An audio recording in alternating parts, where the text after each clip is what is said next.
Good evening, everyone, and welcome to this evening's live broadcast, the Do With Sue special launch. My name is Costa Georgiadis, and I'm here at Melliodora in Hepburn Springs, and I'm very excited to be here in the kitchen, and I'll be introducing the star of the show really soon.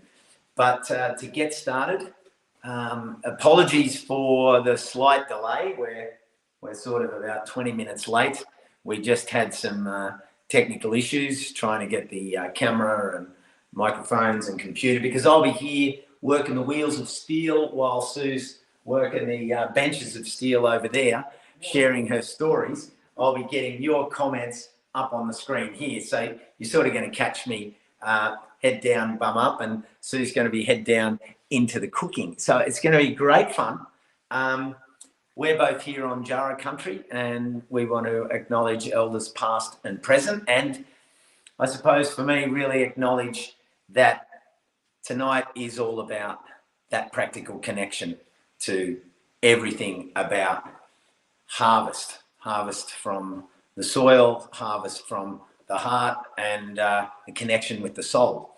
And it's through these practical things that we make that connection. And I had the privilege today of doing an interview at the Botanic Gardens in Sydney with there's a psychotherapist and psychiatrist out from the UK talking about the role that nature plays in our physical and mental health, particularly at a time when so much of our lives are driven by this big urgency. And it's simple, practical things that Sue's going to be talking about that connect us back to the earth. So it's wonderful to acknowledge that there's a lot more to this than just some tips and hints. And that's going to come out, but we'll get to that. So if you can let us know where you're joining us from. As I said, we're on Jara country here in central Victoria. Let us know where you're coming from. I can see Karen Sanchez is here. Annie Cason's here all the way from the US. Tanya, let us know. Pamela, let us know where you're joining us from. Put down the country that you're joining us from, and also the town name, so that we start to get a good idea of where that's Barara. Oh my God, that T-shirt. Yes. I may even get to introduce you to the creator of our T-shirt. No, Sue's got the apron on. Sue's busy in apron mode. I'm just in fuffa. I'm just fuffa today. So I'm just looking over Sue's shoulder, and I'm just chief fuffa. Now, of course, if you have any questions, drop them in the comments, and I will bring them to Sue's attention, and I'll also pop them up on the screen. Now, we've got, okay, people are coming now. I'm in Linton near Ballarat, Geraldton, WA, tuning in from the Sodden Gubby country tonight, Judge Warren country. Good to see you, Meg. Ponta Jackie Vowles is joining us from New Zealand. Pamela Miktowich, I'm in Linton near Ballarat. Jean Barnett's in North Queensland. Nikki is in Counter Country in Adelaide. Mount Beauty, Dadara, Yatamatong Country. Thanks, Sharon. I'll have to work on that pronunciation. Ngunnawal Country, Fiona. Welcome from Canberra. Chris Field from Counter Country in Adelaide. Nipaluna Kim. Yagara Ugarapul Lands Lake, aka Ipswich. Hello, Karen. Murray Bridge, Caitlin. And Judgewarren Country, Castlemaine, Sun Highland, Tassie, Semaphore, SA, Carnaland, Perth, WA. Checking in from Berlin, Germany. Hello, Leonie. Wunderbar. Herzlich willkommen to you. Oh, wow. The comments are still going. Thanks, everyone. I'll just pop them up as Sue's popping around, telling us all about what she's going to talk to us about. So, again, if you have any questions, let us know. Now, there's a magazine giveaway and 11 sessions with Sue. So, to enter, head across to holmgren.com.au, win-with-Sue. I'll put that into the comments, and we're going to do a draw a little later on. So, without any further ado, let's catch up with Sue. Look at that. I've dropped my first shocker. My absolute first shock and joke. But anyway, dad joke? I won't say it was a dad joke. I'll just say it was pretty ordinary. But happy to take some stick for that. You've had a big day, my goodness. Don't worry about that. Do not worry about that. I'm pumped. I find energy. There's energy all around. I know you do. I know you There's do. energy all around. And hopefully we'll feed you afterwards so you don't die of starvation. One of the occupational hazards. We're going to feed him properly though tonight. We've made pasta. Yum. And from scratch. Yum. And we've got the pasta sauce also that we've made because, you know, this is the time of year where you're making everything out of whatever's coming out of your garden, your tomatoes, all your fruit, some vegetables we're putting in the freezer for blanching, things like that. So there's so much on at the moment. I've had a big day, so I've made heaps of things already today, which is great. And you might like a bit of bread. I made bread earlier today. Here's the bread over here.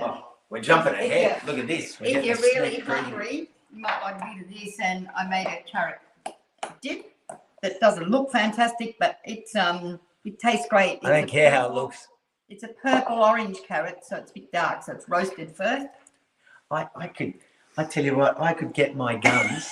My guns could just triple in size if I just had 2 of Sue's loaves. Oh, and no, I was just working on. No, what you really need is a bowl and mixing them up. Oh. If you do 5 loaves at a time, you get your guns. Look at your guns, they're bigger than mine. Yeah. Now, for everyone who's watching who may or may not know, I'm not going to go into a big spiel because I want you to tell us a little bit. But tell us a little bit about where you fit in. Who is Sue? Well, Sue is the mistress of Melliodora in the big house and one of 3 mistresses here of the ranch. And so what I do is mainly spend my time preparing things that come out of the garden and those sorts of things. Food is my thing. Okay. Let's put it that way. Food is my thing. And I guess I started my food journey with my mum, who was after the war. I was born in 47, so just after the war. And everybody grew their own food. And the women made clothes and all those sorts of things. People did things at home. And the do bit. The do, yeah. And so we had chooks in the backyard. My mum preserved a whole lot of things. And then as we moved, because my dad was in the bank, as we moved around different places and she had to start again with gardens, she would go and buy things in season, like a tray of peaches or something like that. And like a lot of the Italians and Greeks do. And in actual fact, my food journey really started in Greece because I left Australia and went to Greece when I was 19. And so I got really convinced about the variety of foods, the simplicity of food. Then I was in Italy and got another big dose of, peasant food. Peasant food, there's none better.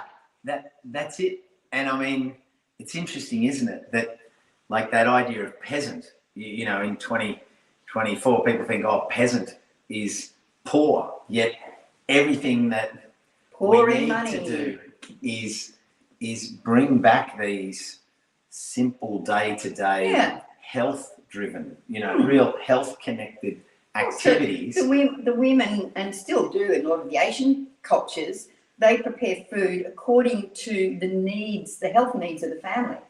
To look around and, so-and-so is looking a bit pale and needs a bit of maybe I'll do a bone broth today or things like that. And it became a shame for you to be a downtrodden woman at home in the kitchen, being a housewife. That was really not on. But by going out to work and giving away your power in nature and bringing up your children in nature, that's the essence of a life. If you can't grow your own food and have really good food yourself, how are you going to be resilient in the future? What future are we going to give our kids? Yeah. So growing up in a place like here is heaven. Kids who came to visit, they'd all be picking everything out there, all the berries would disappear, and you go, oh, I thought they were ripe. And the kids had eaten them all, same with the mandarins, you know, all sorts of things. The kids just knew when they were ripe. So, okay. So just to add a little bit of colour to the palette. So for those of you that don't know, Melliodora is the home of Su and David Holmgren, David being the co-creator of permaculture. Now, oh, we forgot to say that, didn't we? Yeah, well, don't worry, it's okay. We're just painting pictures, and for those of you that know, you know, but for those of you that don't, you don't. And Su has been a stalwart by the side of this entire journey with David, and now you're sort of doing this with Su. So give us a little bit of a background of why you want to do with Su. Well, in actual fact, where did the idea spark? In actual fact, it wasn't my idea. I just thought most people could do all these things anyway, and it was a bit all ho-hum. But others in Melliodora and in the Holmgren design team decided that there were lots of things that perhaps I could show people how to do.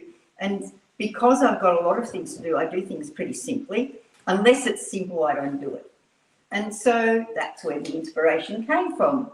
And at first I found the idea very embarrassing, and I'm not, you know, I love doing things one-on-one and, you know, with little groups, but it's a bit hard for me to do this sort of online thing. But anyway, slowly I got convinced, and the rest of the team dragged me in, and then when Katie did the zine with my things, I was totally sold. So what's the zine? The zine is a little fold-out booklet that we can show you a little bit later if people haven't seen it already. And it has simple ideas of Su's, because Katie really gets what Su thinks. And then it's all beautifully illustrated in quirky language. I love it. Okay. Yeah. So there's 7 episodes. Yeah. With Su. How's it work out? Give people a bit of a frame. We've got a season, and you can buy a season's worth of Do With Su's that come in 7 episodes, as you said. And I've done yogurt and cheese and bread and tortillas and other things that I don't remember. Oh, that's all right.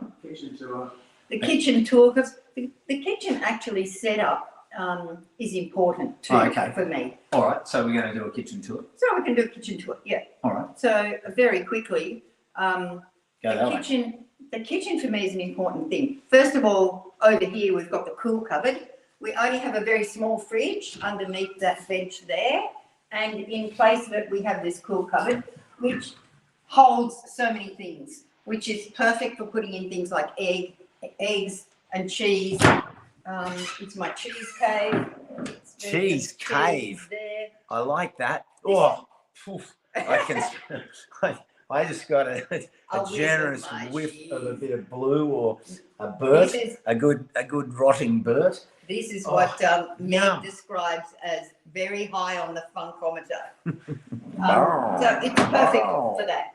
It needs a little extra salt. Anyway, can I just waft that a bit? Here, for those of you who was coming in from Germany, cop a waft of this. Whoosh, whoosh. And Annie over in the US, can you smell that? Oh, that's just infused in my Do With Su. Carrying on. So the cool cupboard is great. I love the cool cupboard. It's got big capacity. We generally store everything in the garden, but other things then we put in here that can't. Plate rack over here. This was an Italian idea that I learned in southern Italy. Plate rack there. You wash, rinse, and put straight up. You don't have any drying to do. Then there is... Actually, just before you go, what temperature? What temperature is that? The cool cupboard is in the fridge. It's the ground temperature is around about 14 degrees, and so the air coming up through there in winter is less than that, and in summer, really hot summer, it'll get a bit more than that. So that makes sure that you also think about how to store your food differently than, say, -7 or 7 degrees in a fridge. So this fridge is on only in the summertime, And in the winter, it's off. We don't need it because we can hold milk and meat in a cupboard for at least the milk for at least 3 or 4 days at a good temperature.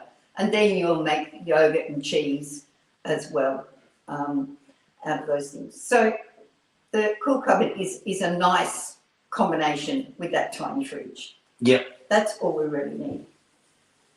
So then there's the wood stove, and I wouldn't be without my wood stove. I love the wood stove. Also because as you get older, you get a bit dippy and forgetful. So when you put your bread in the oven and go outside and do something and you forget about it, you come in and it's not burnt. Why? Because it goes out. Oh.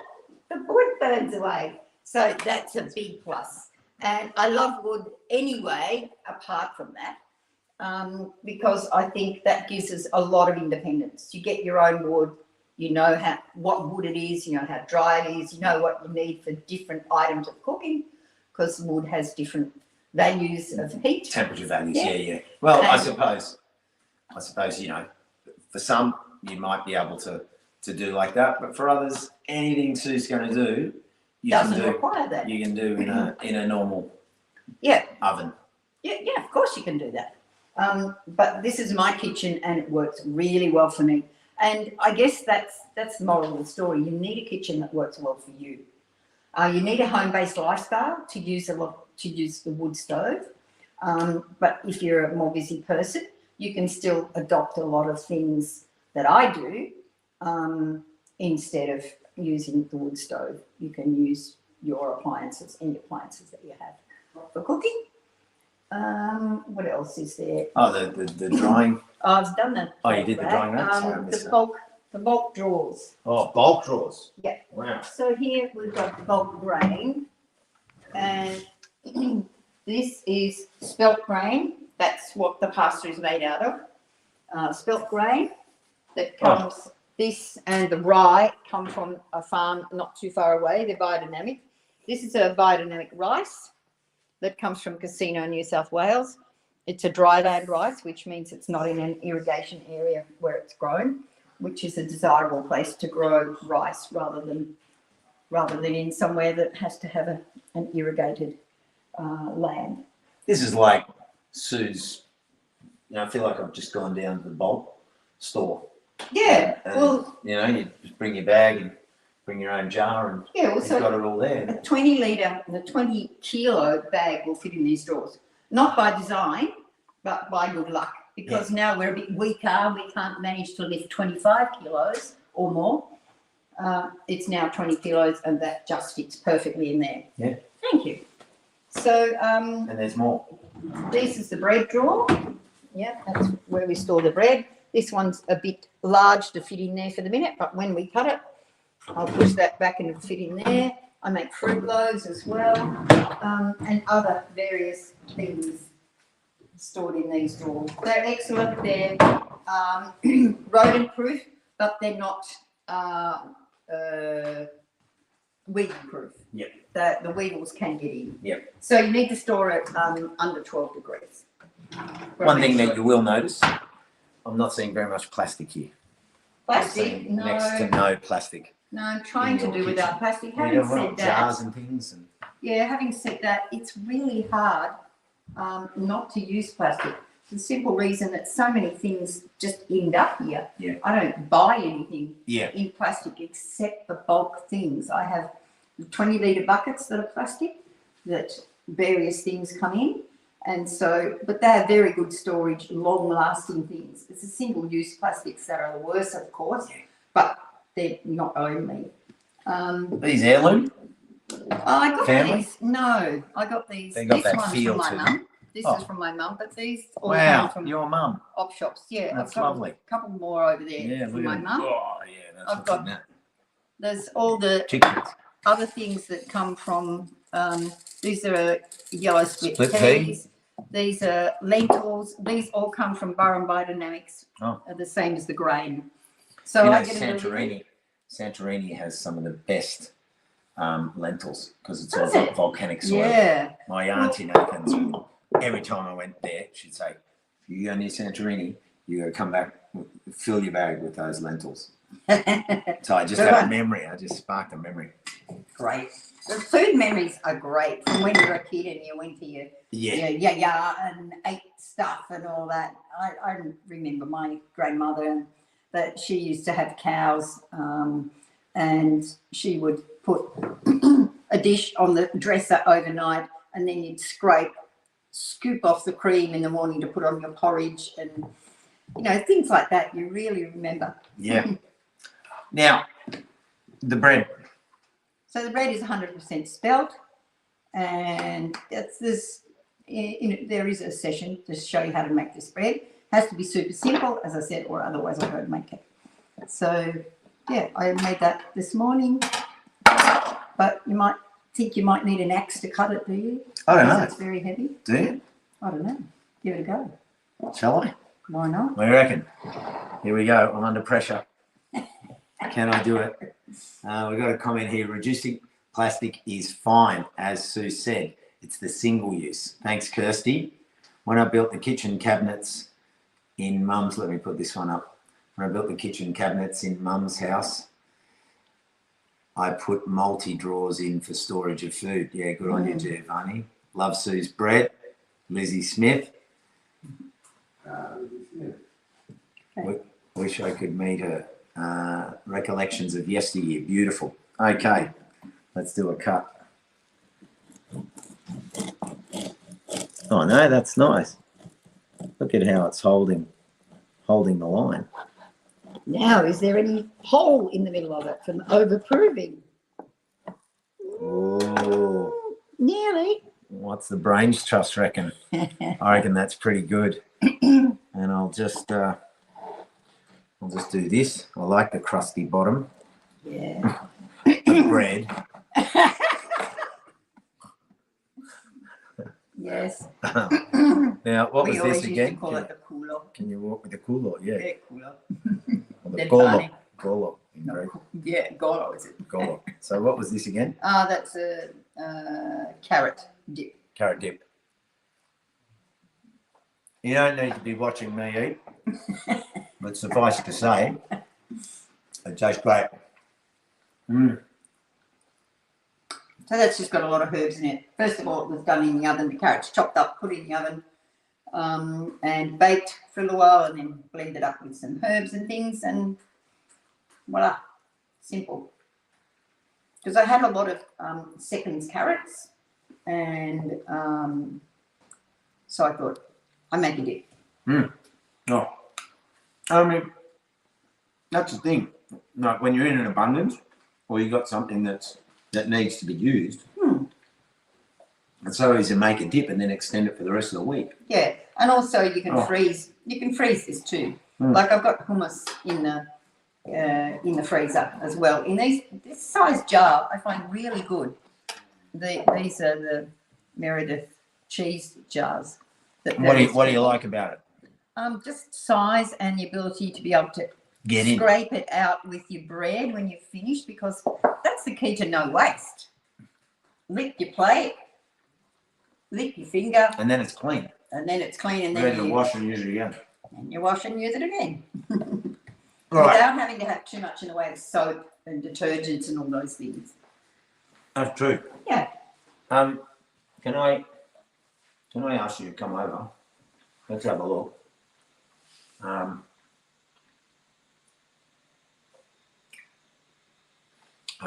Here's the prize draw. I'll leave it to the end now, Costa. Prize draw. Oh, will I put it on the feed? Oh, the link for the prize draw? Yeah. Yeah, you can put it on the feed again, yeah, great. Okay, so I'm I'm just going going to draw, and it's a single session with Sue, one-on-one session with Sue. Okay, so Session. here's the. Oh no, hang on, that's the wrong link. Here's the. This is what you need to jump on, and I'll just put this here in the links, in the comments.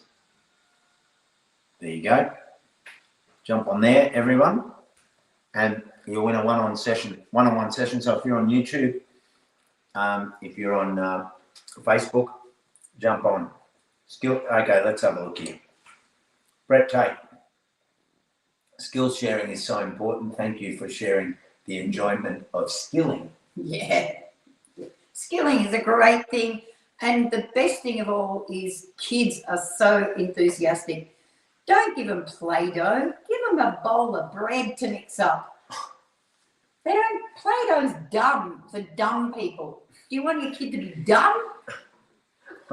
Well, I don't. I love the kids. I endorse that because I'm eating the bread. I love the way that kids have huge abilities to do everything. Just put them in the right environment. I first started to make pasta with my 3-year-old because I hadn't made it before, and I tell you, it would have taken me a whole day to make this pasta because I didn't know what I was doing, and he helped me a lot. Oh, what a joy. We hung in. And you're just together. And he loved it. Oh. Yeah, he loved it. So here's a good question from Kim Swinson. How much time do you spend preparing and cooking each day?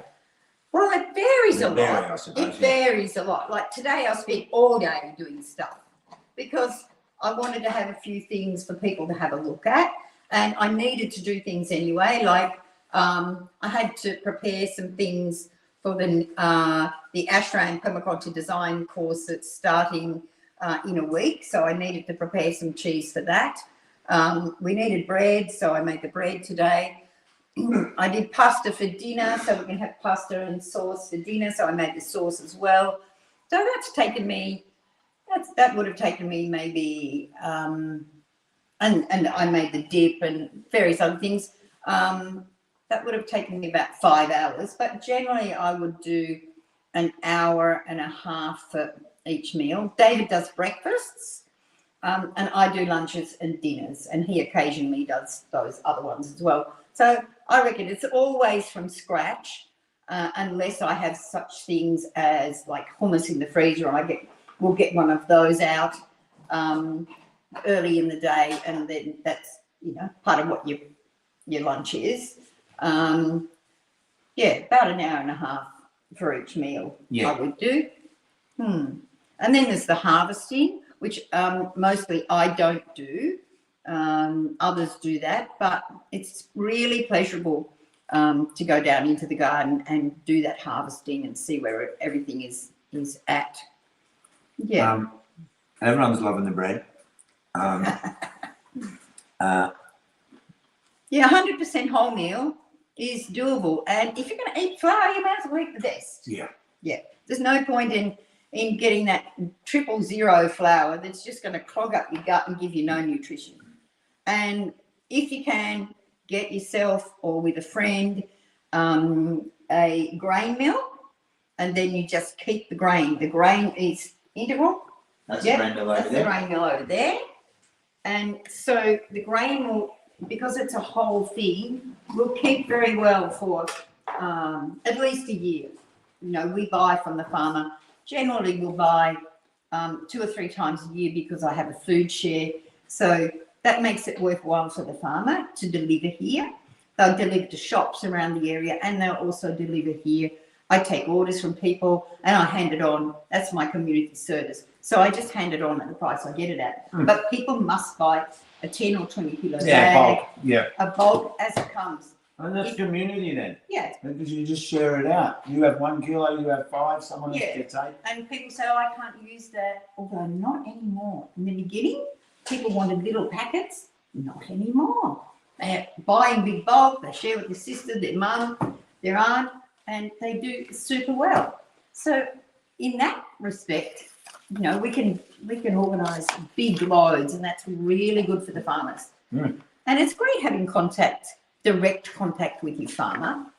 Because, well, in actual fact, I have to reveal that Burrum Biodynamics, which I didn't know in the beginning, belongs to family.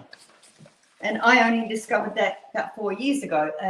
But they're a commercial biodynamic farm, a beautiful farm up just outside St Arnaud, where my mum came from. So, yeah. Now, Jade Showers has said, if you'd like to meet Sue and see her speak IRL, which I assume is in real life, head to the Off-Grid Living Festival. She will be in conversation on one of the stages. Yeah. When's that? And I also have my bookstall there. I have a plethora of fabulous books for the journey. Oh, how long Yeah. will the dip last? The dip will last as long as it lasts As long when as you I'm finish here. it. Yeah, that's what Kirsty said. It won't last long. If I'm here, I'll be Doesn't hacking matter. into We it. can make some more. Plenty more carrots in the garden. Dave actually said today, we've got plenty in the garden. Why are you using those? They look really manky. But, you know, they're tasty. They were all sort of really contorted. But Yeah. when you cut them open, they're a beautiful outside purple and a beautiful, beautiful orange on the inside. Beautiful carrots. Lizzie Smith said, how do you process all your zucchinis in summer? Zucchini.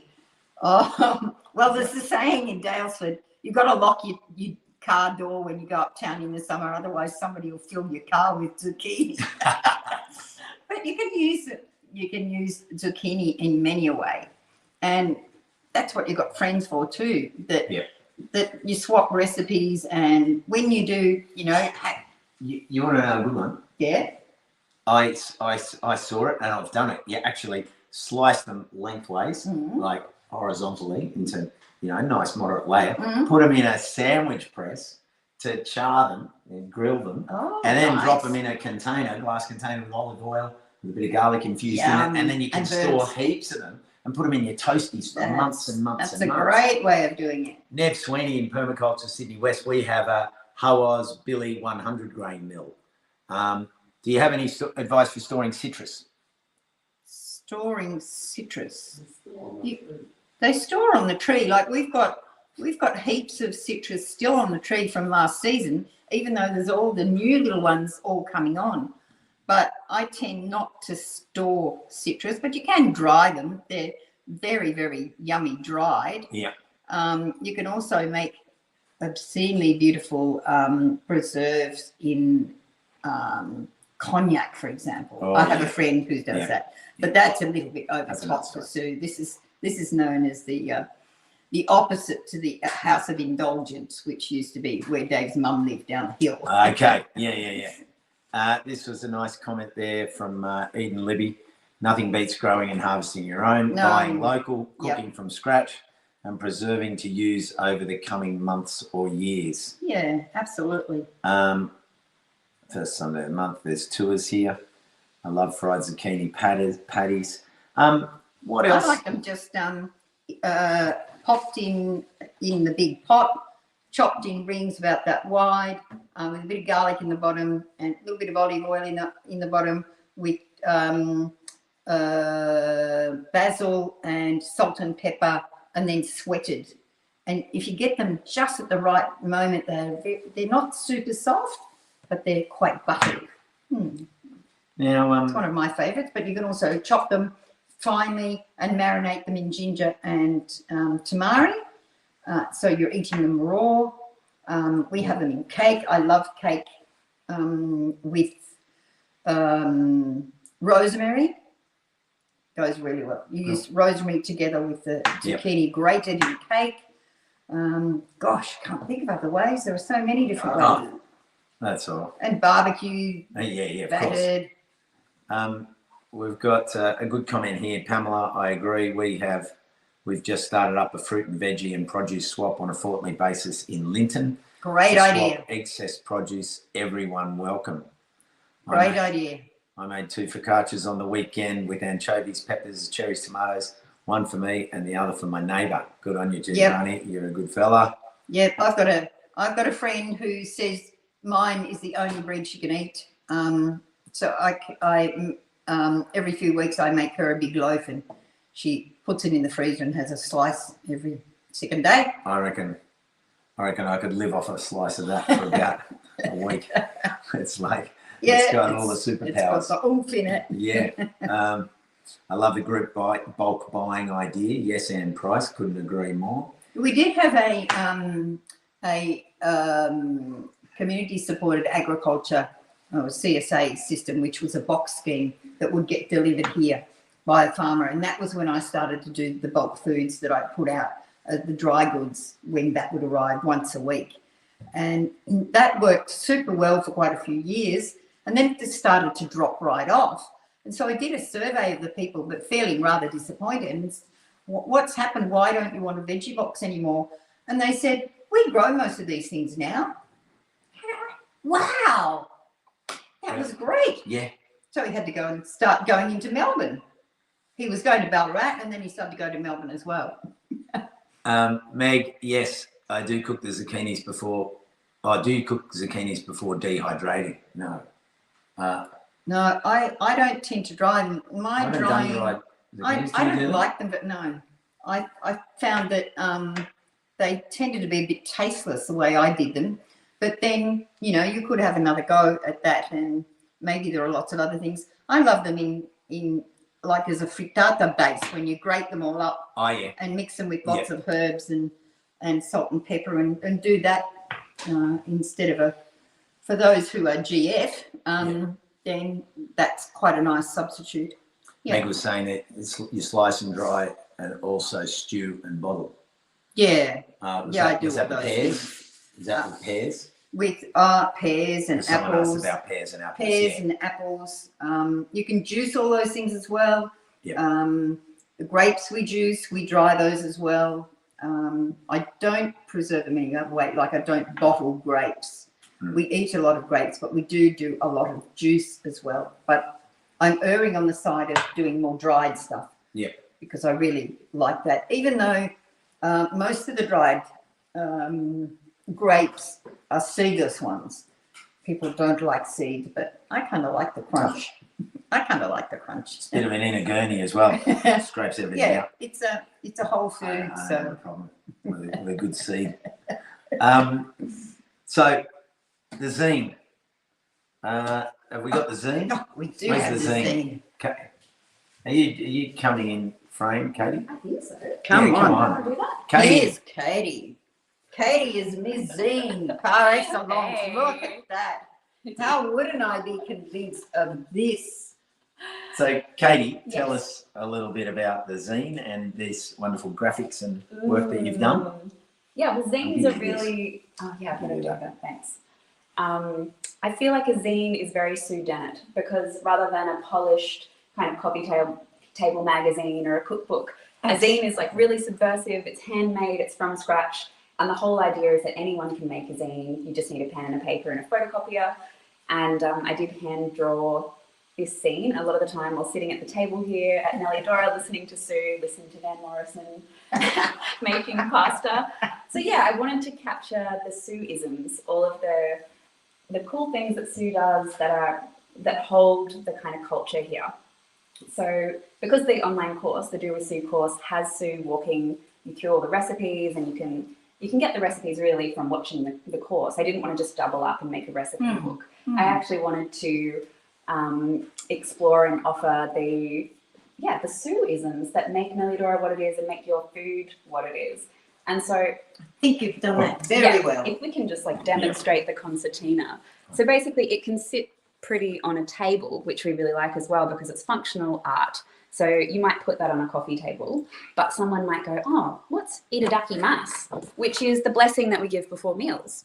So I feel like these things Sue has taught me over the years and other people can adopt really easily at home. So saying itadakimasu is a Japanese blessing before meals that kind of captures, thanking the farmers and the soil and the rain and the elements. And so there are all these kind of things in the zine that I think are really accessible and readily adoptable for people who want to have a bit more reverence for their food. Reverence for food. I like that. Do you want to explain that a little more? Reverence for food. Yeah, I've been thinking a lot recently about how precious people have got about food and how people really get focused a bit on the perfection of each dish. And to me, that's lack of respect for those who grow, for all the elements that go to growing food and for the makers as well. I don't aim for perfection. I mostly don't get perfection. But as long as you've got good ingredients, like if the cake is a bit soft in the middle, like the other day at the tour, you stop calling it a cake, call it a pudding. Because it isn't cooked so much. And you go with a different mindset and then you'll appreciate it. And those who are into their, cafe latte with the little thing on the top and triple strength with a dash of this and that and the other. I kind of go, Yeah, Get real. deconstruct it. Like, get real, let's deconstruct it. get real. What's it take to do all that? You know, there's a lot of energy goes into these things. And I think more respect for what we have. And if the bread's a bit old and it's gone a bit stale, a lot of people chuck it out. A lot of people don't. In the way that they don't chuck it out is you either make toast out of it when it's just a bit stale, or if it's really hard, you put it under the tap, wet it up and put it back in the oven, and voila, fresh loaf. Mm-hmm. And if it gets a little bit of mold on it, well, you scrape it all off and again put it in the oven after it's wet up. Yeah, it's interesting just how far just those, like the fear side of, like people just swear by use by dates and best by. Yes. Like they're afraid to actually use their senses and smell. That's the big thing. Taste. I mean, you taste the milk or taste the cheese. Like that's the simplest way. Yeah. Smell it. Smell, it will tell you. Taste. But if you haven't been taught, or if your smell is constantly being masked by kitchen zappers that spray out some, fruits of the forest aroma. Yeah. Because and an example of that is I bottle like this, sugarless, and in these sauce bottles, and you just need to do it in water. Sometimes the lids pop and you'll get a bit of mold up the top. Sometimes they even go a bit fizzy and people go, oh, that's really dangerous, could have all sorts of things in. But what I do is I take it off, scoop it off. If it's really fizzy and it's gone down to here, I'll go down to there, and there might only be that left. But it might be all good with just a tiny bit of mold on the top. Smell, taste, and if it tastes okay for me, I eat it. Yeah. And so far so good. None of us have died yet, have we? We're still all here. It could be the afterlife. It's pretty heavenly. Katie, Yes. the importance of graphics and image for getting Sue's story across. Yeah. What do you love about that? Well, I'm not a technically, proficient artist. I'm not a technical drawer, but I think that actually ties in with what Sue's talking about. I draw really naively. It's really quite rustic. It's quirky and accessible, and it fits with the Su Dennett ethos, which is things don't have to be perfect. They are, to be shared and celebrated, regardless of whether they're a little bit rough around the edges. And also, I love the quirk in there, the little bit of humour that only Katie knows how to portray. Yeah, Love it all.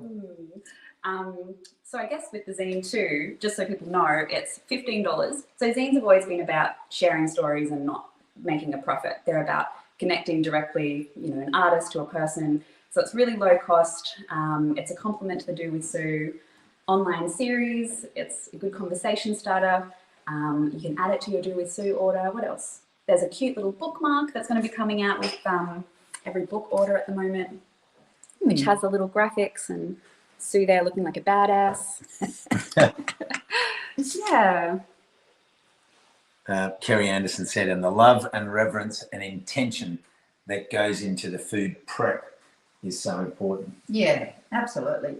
And I think what goes into the gardeners put a lot of great intention into that. The same as all the chickens when they're sitting on the eggs, there's always intention to have the best, and they know what to do. And so that is a cycle. And being out in the garden out there, you've got the heaven and earth energies through everything that keeps cycling along with all the seasons and the rain, etc. And then when it gets in here, you again got more of that intention that's set for the food, and that makes a difference. It's connection.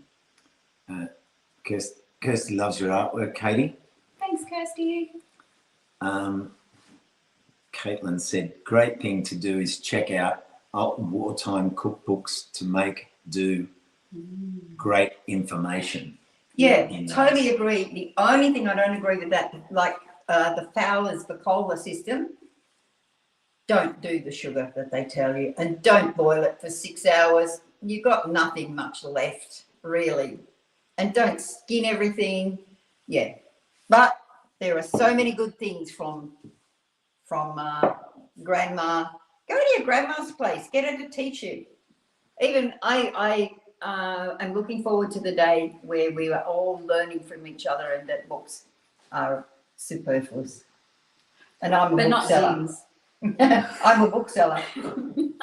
Now, This is helping towards the journey of that.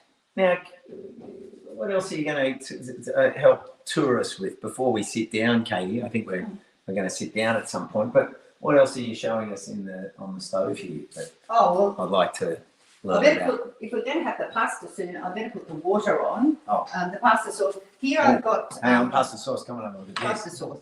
Look at that.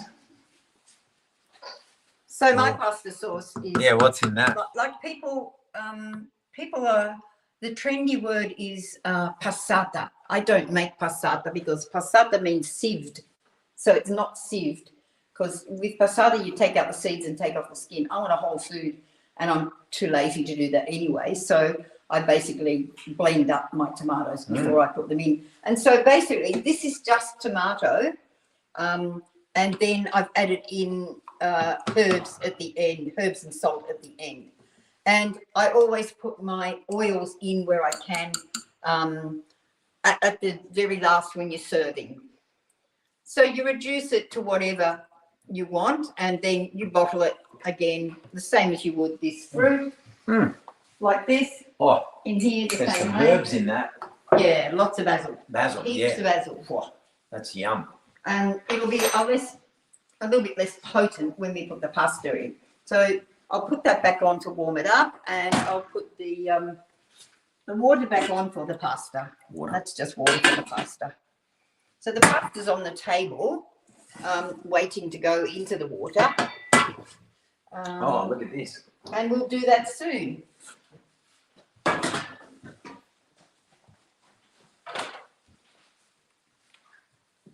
Sue, talk to us.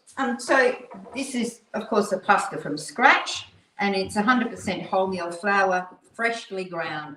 The key to flour is freshly ground. So very simple, very simple. Only 3 ingredients in that: flour, eggs, and a bit of salt. That's it.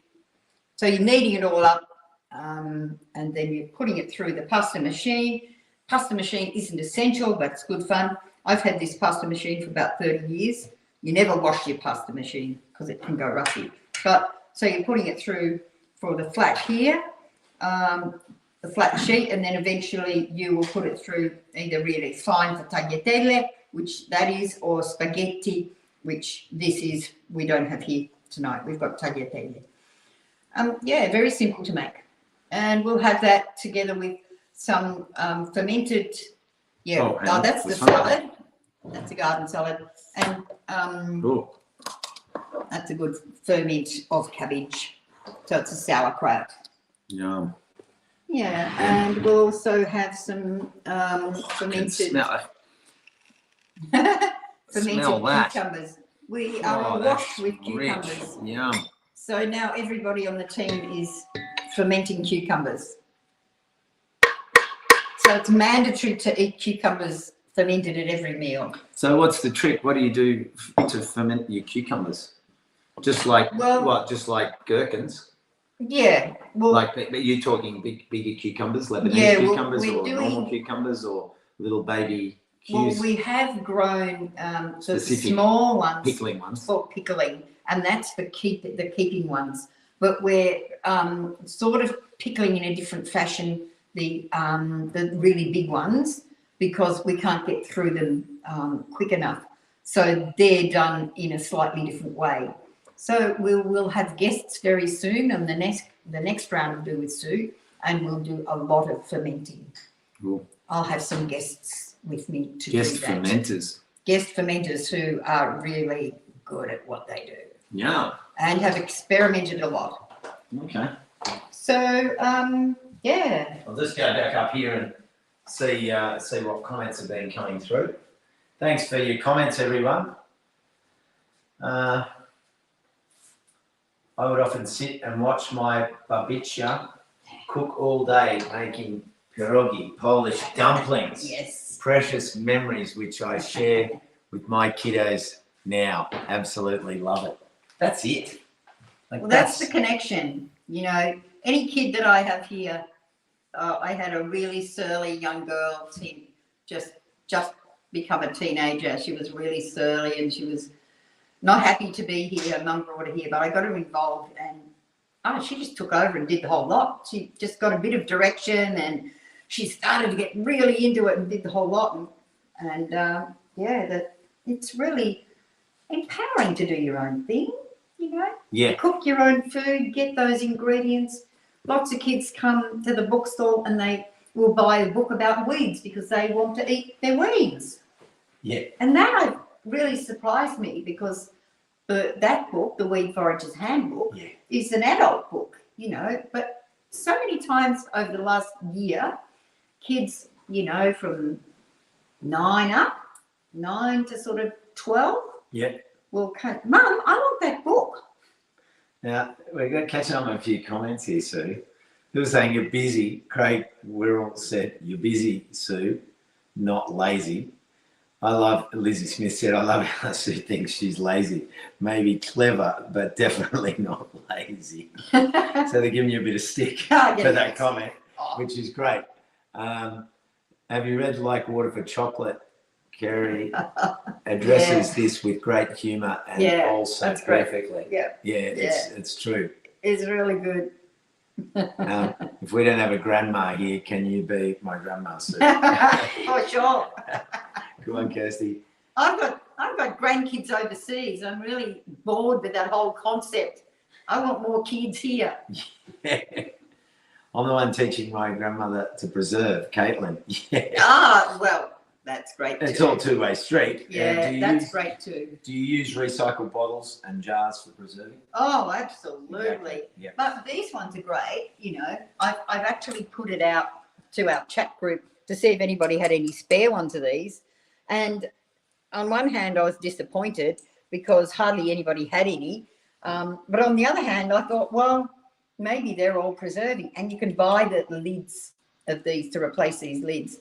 Although I'm really stingy with lids. I like to use them until they're dead. They're dead, you know? And occasionally then Dave gets really frustrated because they pop and then he kind of goes, well, what's the point of going to all this trouble and then the lids pop? But anyway, these are great, these bottles. And I do Fowler's for cola, but only when I've run out of these because this is so simple, really, really simple. You're just boiling up the fruit to how you want it, bottle it hot and put the lid on and you're done. Yeah. No sugar, anything. Not necessary.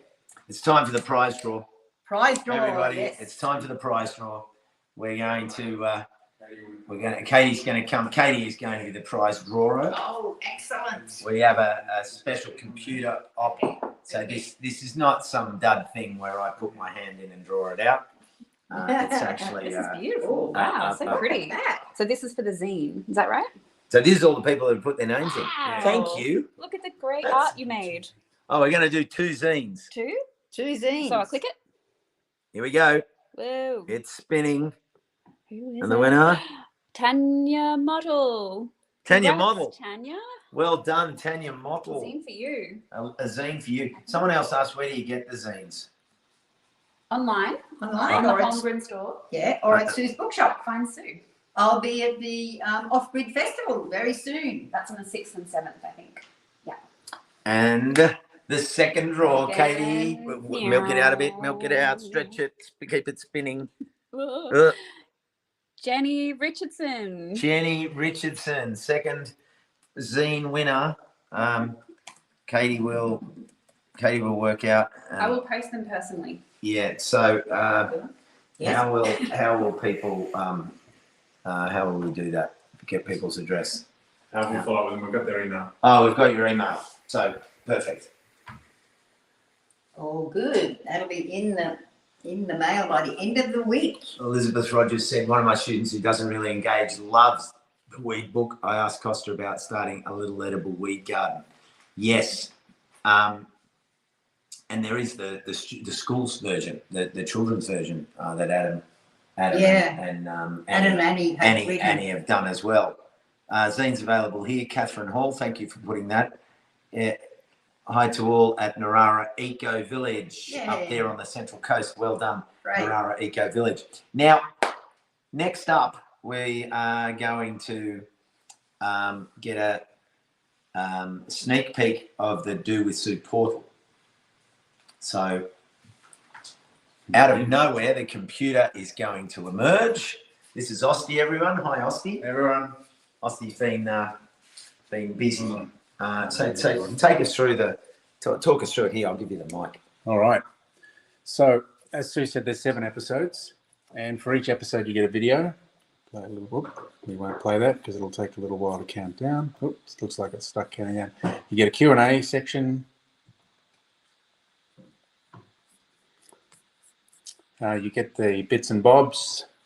So you get access to some of Sue's resources here. She's got the story of tortillas download, a little bit more information. And then you've also got access to an online community, which I won't go into now, but that's a little bit like a social media platform where you can chat with everyone else who's on the Do With Sue platform. You can also access, as well as these episodes in here, you can get the Q&A sessions with Sue as part of getting Do With Sue, and that's for a group of people to come online on Zoom with Sue and ask her any questions they want to. Hopefully she can answer them. Yeah. So here are the episodes for this season. We've got tortillas. Sue gives a kitchen tour. How to make yogurt. Sue's food journey. How to make bread. Lighting the wood stove with special guest David Holmgren, and how to make pasta with He Sue. came, did he? David signed up. He did. Oh. Yeah. Anything else about the portal? We'll share the link on how to access it if you don't already have access. That's probably all you need to know now. Well, thanks, Osti. No worries. There you have it. Thank you. No, portal. We were going to do that naturally on the computer, so our apologies about that, but we had some technical glitch that couldn't get the computer in, and anyway, you don't need to know about that. But we got around it because we had to work out how can we get around it, because we had someone else who we were going to bring in as a guest, and for some reason there was technical bummers. We've shared the access on that. We'll just go to a couple of questions. Sue Saki says, it's a great course. I'd highly recommend it. Tortillas. I will never forget the aroma of my Spanish grandmother's kitchen or our kitchen when she visited for months at a time. The scent of anything similar takes me straight back, and memories are never lost. Yeah. Oh, Karen. Beautiful. Tanya Motti said, great platform. Cumberland City Council Library Service. Ciao. Hello, Cumberland City Council. Great to have you here. Absolutely. There's the zines, if you want to find them. They're right there. Lizzie Smith, lovely way to spend an evening. All right, so what's left to do? We've covered the zines, we've covered the portal, we've given you the URL. I suppose we've got to boil the pasta. Yeah, I've got a couple of buckets on the table there that are full of milk.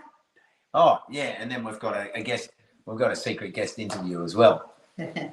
What do you want to show next? So there's not much to show, but today, as I mentioned, I've done the yogurt that's on the stove, getting ready for the permaculture design course, and also I'm making cheese. So I've just put the starter in here. I've got 2 lots of cheese that I'm making for the PDC as well. So how much will you make out of that? I'll make maybe 3 rounds, a bit like the one in the cupboard there, about that size and about that size. And then the whey I use for putting in bread. It's very high protein, and it's not a thing that you want to throw away. And by the way, the whey is dried, and that's what all the bodybuilders use as a protein boost. So if you can get it fresh, and you've got all the nice biome that's in the fresh stuff. That's what you're missing out on Much when you better. get it dried. Yeah. So this is a great product. So some people here like to have a drink, and the rest I put in the bread. And if I've got any left over, I would give it to the chickens, who just love it as well. Mm. And here I'm just about to do the next round in pressing honey out of the honeycomb. You can see I'm just taking off the last one. That's the wax there that I will melt down and put into forms to use for my salves, like a comfrey salve that I've got happening over here. Of course you do. So that's essential too. Comfrey is a magical herb. It's we used to have rings of comfrey round the fruit trees, and then the geese ate every leaf and even dug up every root. And every animal on this place loves comfrey, and we eat it too.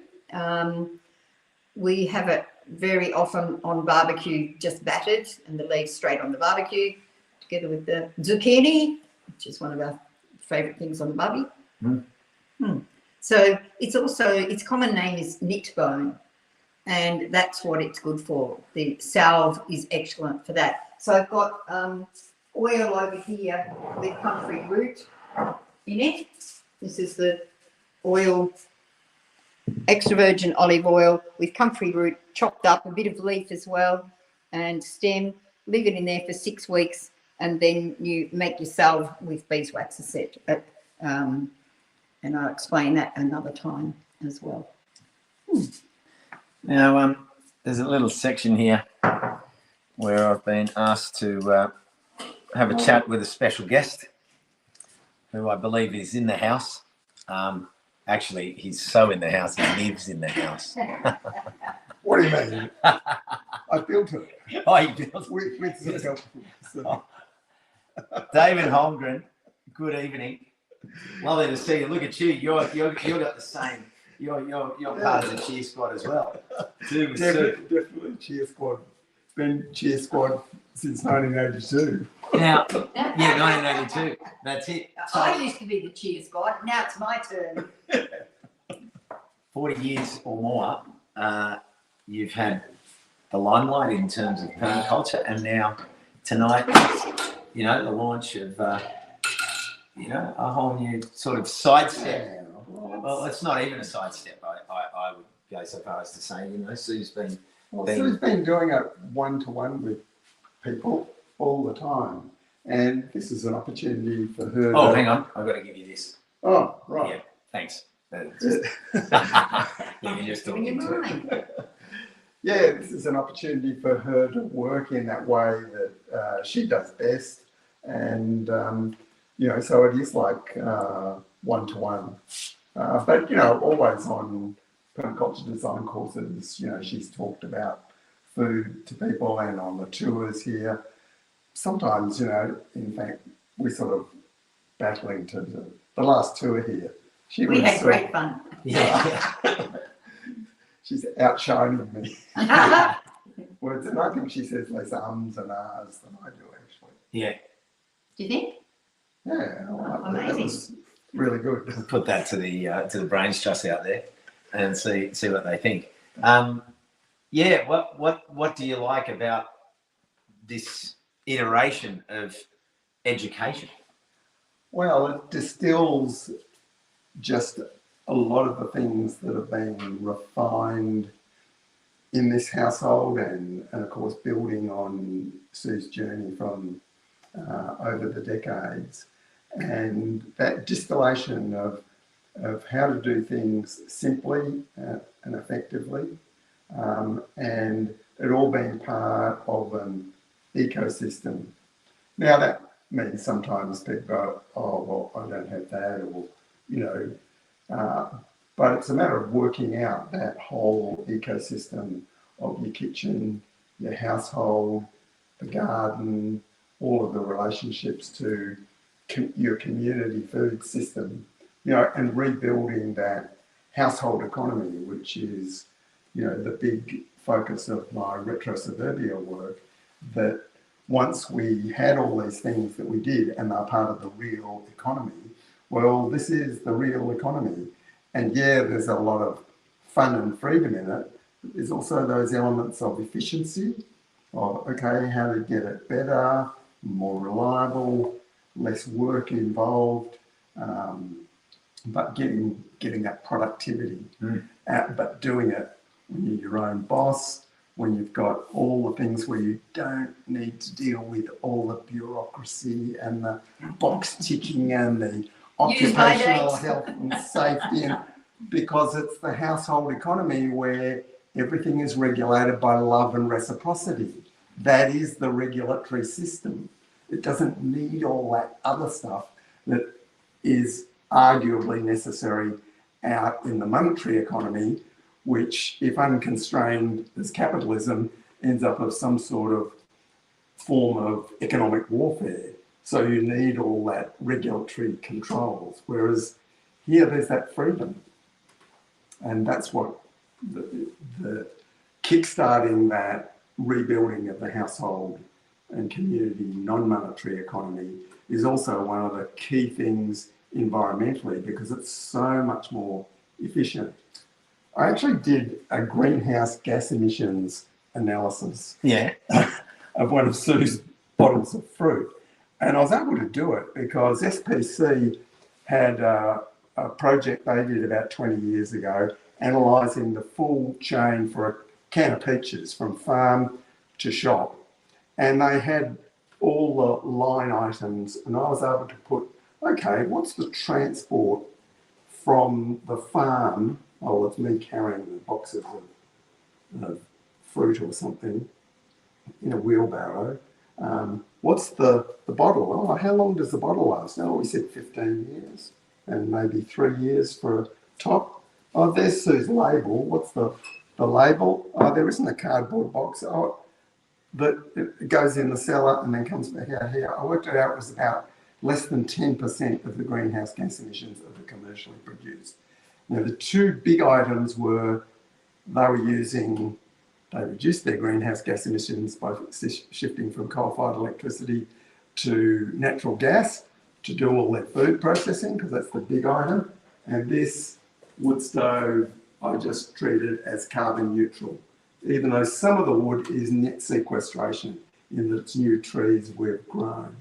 But just treating that as carbon neutral is the big saving, and then being able to salvage things from the monetary economy that people are throwing away, instead of that at best being melted down and made into a new glass bottle. So there's some things that we can do in this way that just are so much more environmentally efficient, and it's more fun, and it's better for mental health and physical health. Well, there you have it. David has given his kind of outlook on exactly what Do with Sue is all about. That home-based economy, the nurturing of the skills, and the growing of community above all else, because the skills get shared, the produce gets shared, the local exchange creates interface, and then it reduces anxiety. People are interacting. There's so many layers to the physical and mental health benefits of what you're talking about here today, from the level of big picture emissions to community, individual and family health. And I focus on the community also because to me it feels like the best place to eat is always at someone's home. And with the network that we have around this place, where else would you ever want to go? That's the best restaurant you can get, your friends' kitchens. And when you then get together and you have bring a plate, wow, we might have 10 different ways of eating zucchini. You know, it's amazing what people can do, and how well we go together just eating at each other's houses. I think we're going to do another draw for a Q&A, a live Q&A. Final prize draw for the Q&A session with Sue. So let's bring the. Thanks, David. Here we go. Ferris wheel back. Yeah, Ferris wheel. Sue, push the button. Let's get it on camera. We need to. Where do you push the button? I think it's got. In the middle. Comment. Pick. Is that it? Do you push there or there? Is that it? No, In the middle. Push the button, Sue. not on the screen. On the mouse. On there. Yeah. Push it hard. Oh, here we Ooh. go. It's spinning. Spinning.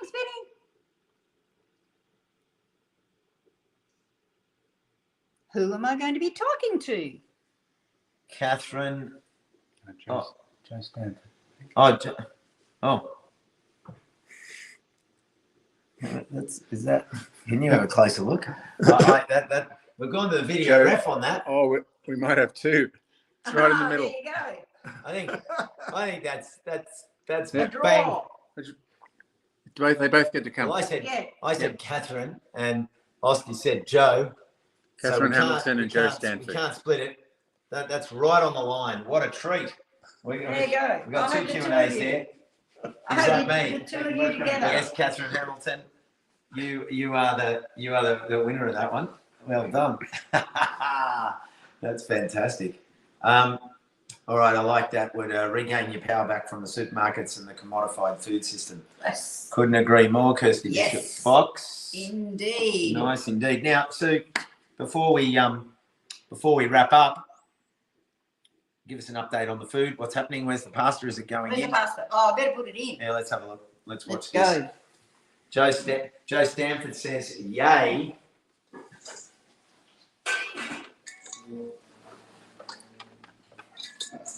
Oh, there is no fresh pasta is velvet.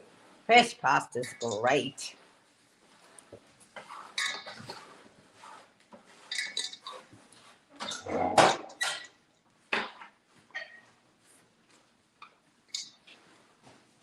Want that fire cranked up a bit? Oh, it's probably pretty good, is it? She's got Dave. She's got Dave on the pots. All good?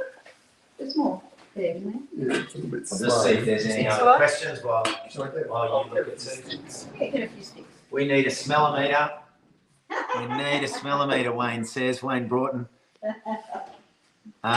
Catherine says, do you dry your pasta or is that just straight out? No, Straight out? no. No, I not don't dry. deserve it. She just cooks it, makes it, and cooks it. Keeps its colour this way too. Congratulations to all the winners, Amanda says, and thanks for the dose of additional wisdom there, Dave. Rejuvenate an earlier day before fast food and patented processed food.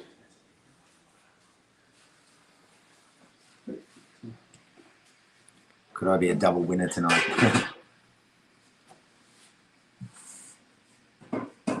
Love learning from you guys and truly appreciate your sharing of your knowledge. That's Elizabeth said that. Sue? Thank you. And Nicola says 2 words, common sense. Yes, that isn't common anymore. We got to make it common sense. That's true. That's really true. Household economy powered by love and reciprocity. Yep. Love it. Regain your power. Yeah, we mentioned that one. Thanks. Sue. Just don't give away your power. We have the power. Don't give it away. You don't need to regain it. You have it already. I want to know what's on your T-shirt. Oh, I think that's I know what that is. It's in that looks like Ecoburbia. That is Ecoburbia. Yeah, that's the goat. That's the goat from Ecoburbia. My fellow look goat up lovers. Ecoburbia. Was the milk from the goats for cheese? All that isn't. I get it locally. That our goats at the moment are not giving us a lot of milk, so I don't have that amount of milk spare. Make sense common again. Dame Yes. Hillary's strip. That's a good one. Thank you. I like hearing simple comments like that. So I'm just going to put Ecoburbia in there for anyone Yep. that doesn't know about Ecoburbia over in Frio. Yep, in Freo. Wonderful, wonderful. Johnny and Tim. My hometown. Are you from Freo? Yeah. Well, bit down on the Swan River, but Oh, yeah. Freo was our Um, town. Catherine asks, is there a history to the apron? Yes, of Oh, course there is. Good question, Catherine. Here we go. Bring It's, it. it's my next door neighbour has a sister who lived just a street away, who lived with her elderly mother, who died at 104. Elsie died very recently, and this was her apron. And this was made out of an old sheet, which seemed to be a bit of a shame given all the work that goes into that embroidery. Yeah, look at it all. Because it's not going to last that long. She wasn't very good on the machine, but the embroidery is great.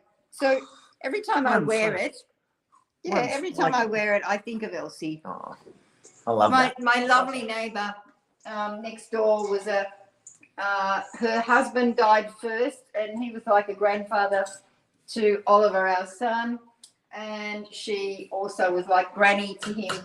And she had many skills. She was a basket weaver. She did lots of embroidery. Her sewing was beautiful. She belonged to the quilters, the local quilters, and of course the local women's association, Country Women's Association. And we swapped a lot of yarns, and I miss them an awful lot, those two. But I have mementos from them too. It's nice to have things that someone has made with love that's yours and not perfect. Look at that crappy sewing up there. I love it. Yeah. Now, So thank you, Elsie. yeah, here's to Elsie. What a treat.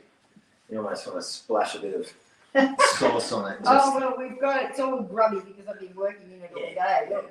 Oh, And the wood basket down here is a family heirloom from my parents. I've got lots of family heirlooms, that's solid. and we've got lots of Dave's family heirlooms as well. So, how do you feel, Sue? Or we'll ask the crowd, do you want to see the pasta served, or have you had enough? What have we been going for? We've been going for an hour and 12 minutes or something. How do you feel, everyone? Do you want to see pasta served, or is that sort of a given? You're welcome to keep asking any questions in the time. That'll be a little bit. Tanya wants to say, huge thanks to Sue and David, graciously sharing your home and knowledge. So glad I could be with you from Sweden. Oh, yes, beautiful. Marg Torren. Thanks, Marg. Great. This is another sort of heirloom thing. This used to be for sweeping the crumbs off the table, and there was this was a brush, and there was a little delicate dustpan.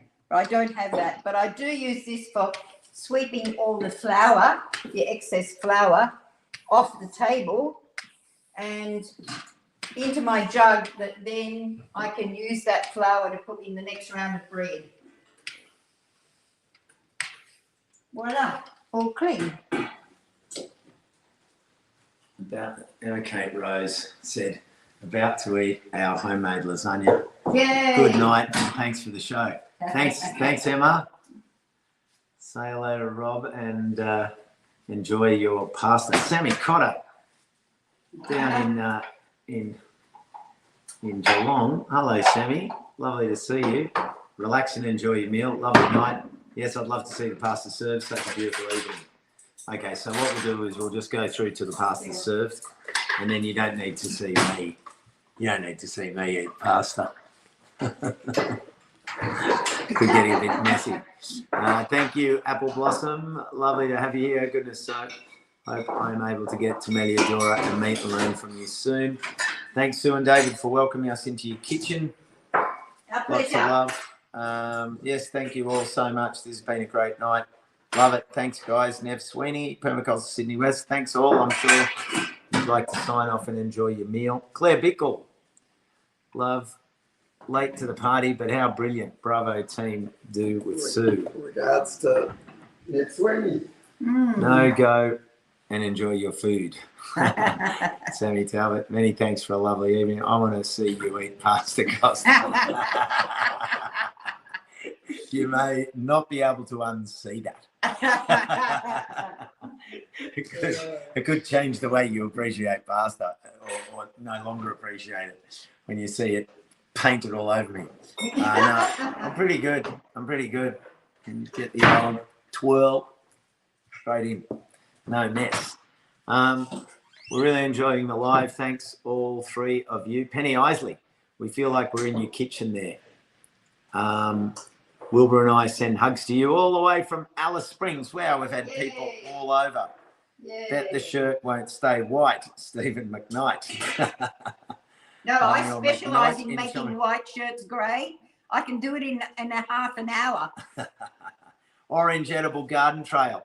There you go, everyone. I had word that the Orange Edible Garden Trail will be coming up sometime soon. I think there's Orange and another one. We just did Blue Mountains Edible Garden Trail, Sanford Edible Garden Trails coming up in Brizzy soon. The Edible Garden Trail scene is really important, and it just ties in with everything we're talking about, because basically Edible Garden Trails are an open education system in your neighbourhood where you can go and see people growing in your microclimates in your part of the world. So get behind our Edible Garden Trails nationally, because they're really important.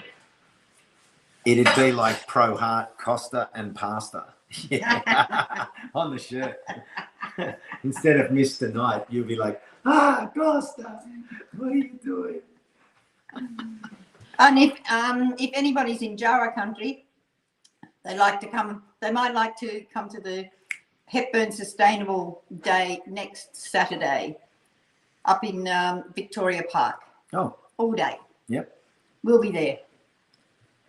Now there's an Edible Garden Trail coming up soon in Canberra, according to Lizzie Smith. Thanks for that. Oh, great. Thanks for sharing your knowledge, David and Sue. Enjoy your meal together. Thanks for good on you, Sonia. All the information we had on the links in there. If you want to follow up the here's the link again. I'll put it back up.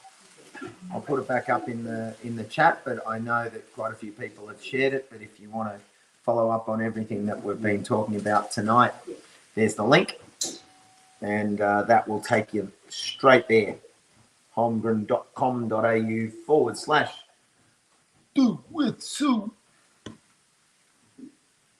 You saw the zines from Katie and Sue. Thanks for everyone for being involved and being part of the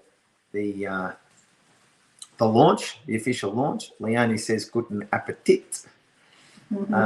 Thank you, Leonie. Sustainable Hepburn Day Out, Saturday 16th. There's all the information on the link there from Jen JB. Thank you, Jen. And I think I should leave it to you, Sue, to sign off. So, so remember there's 7 videos all around, as Sue's been talking about, really common sense homesteading skills, whatever you want to call it, homesteading skills. You know, like, it's easy to get sort of waylaid by all these terms. Home economics, it's about being frugal and thrifty, but not for any other reason than that it's practical. It's all about eat like kings. Yeah, so you're going to see what we're going to eat in any second. I'm just padding out a little bit.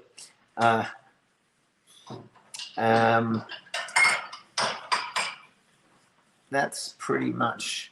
Oh, there's a couple more comments coming in. Thanks, everyone. The comments have been awesome. Hello. Love to you all from Nick. Yay. Hello, Nick Ritter. Lovely to see you, buddy. Yay. Abundantly Frugal says, tell us a joke. Hello, Milkwooders. Hey, Milkwood is down there In Tassie. Tassie. Put a smile on my face tonight. Yes. Good on you, Kirsty. I've loved the Catherine Hamilton says, I've loved the course so far. Can't wait to chat to Sue. Oh, because she won the Yes, she won the chat. we just have to organise a day for all three of us. Tanya Mottle says, thanks for a Sue per evening. A super authentic launch. Tanya, there's the joke. Whoever was asking for a joke, she's just dropped that mic right there. Too fast for me. Perfection. See you Friday. Give Mala a cuddle for me. Ah, yes, indeed. He's been trying to get in half the night. Mola, is it? Mala. Oh. Yum, lots of Tommies here tonight. Oh, yeah, the Tommies are probably coming on in Tassie now by this stage. Wonderful evening. Thank you, Annie, all the way from the US. Oh, look, as I chat, Jordan, a big thank you. So I'll give a few big thank yous while I'm here. A big thank you to Osti, who's been working behind the scenes, working out all the details so that it would run smooth, and we thought we had everything covered, but there's always a technical issue when you're trying to hook up sound systems with computers and mobile phones, but Osti remained incredibly calm, and we got through. To Katie for sharing the background on the Do With Sue zine. Lovely to have you in the live tonight, Katie. Of course, to David, who was in the house and came and had a yarn with us, which was great. Giovanni's just asked, will you be grating a homemade cheese on the pasta? Yes, but not much. Yes, but not much, because there's too much flavour in the sauce. There's not much left of the grateable. Rita said, scratches for Chairman Meow. Now, Chairman Chairman Mao Mao. in Bello is the full name. Oh, is that a cat? yeah, Oh, okay, sorry, I missed all that. Chairman now is There's some solid in Melliodora lingo going on there. That's just gone straight over my head. You go, oh, Mala. Mala must be someone just texting in there and asking them comments. Signing off from Kawana Country. Thank you, Chris Field. Scratches. I love that. Wonderful, insightful night in a charming and warm kitchen. There's a simplicity with a side serve of deliciousness. Thank you, one and all. Well, there we go, everyone. There's still quite a few people watching on. Oh, we did say we'll stay till we serve up. Jordan on the camera there.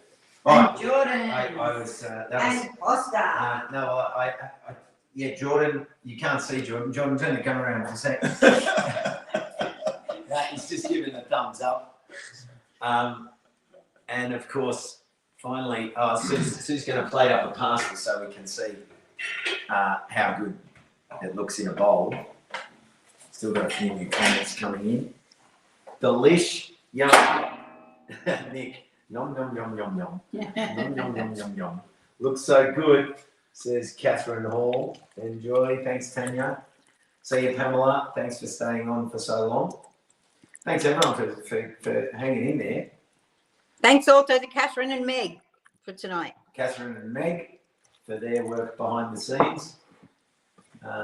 Fiona McCormack, all the way from Canberra, says thank you. Genevieve Lawler looks amazing.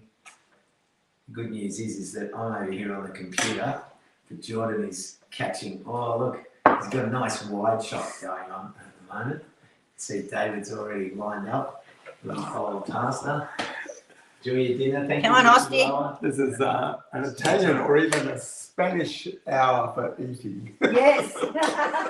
It's Sue's turn. Yes, it's Sue's turn. She's got to say, Young Costa, show us how you negotiate pasta with that beard. Keep a bowl Oh for yeah, me, that's a please. point. Hassan says, keep a bowl for me, please. You'll be lucky. Ita tikam. Ducky mas. Itadakimasu. Oh, that was Sun. Sun said that. Oh, Thanks for Sun as well. Enjoy every meal. Katie, come on. Come on down. Right. We need everyone in the house. Yep.